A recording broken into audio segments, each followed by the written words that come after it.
আওয়ামী লীগ যেইভাবে উৎখাত হয়েছে, শেখ হাসিনা উৎখাত হয়েছে, আপনি সংখ্যাগরিষ্ঠ মুসলমান মুসলিম দেশের রাষ্ট্রপ্রধান হয়ে ইসলামের বিরুদ্ধে কোনো কিছু করবেন, আমরা সহযোগিতার হাত গুটায় নেব।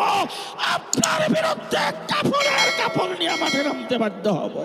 ইসলামের বিরুদ্ধে বাংলাদেশে কোনো কিছু করতে চাইলে আমাদের লাশের উপর দিয়ে আসতে হবে, লাশের উপর দিয়ে আসতে হবে।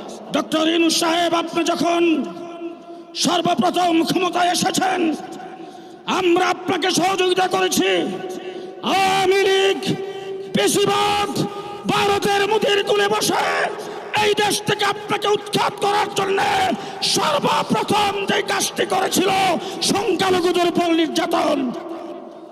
সেই নির্যাতনের আওয়াজ যখন উঠেছে, আমরা মন্দিরগুলোকে পাহারা দিয়েছি, আমরা এই দেশে রাস্তাঘাটে ট্রাফিকের কাজ করেছি। আমরা এখন পর্যন্ত আপনাকে সহযোগিতা করতে চাই, তবে ইসলামের বিরোধিতা যারা করবে তাদেরকে আপনি প্রশ্রয় দিতে পারবেন না।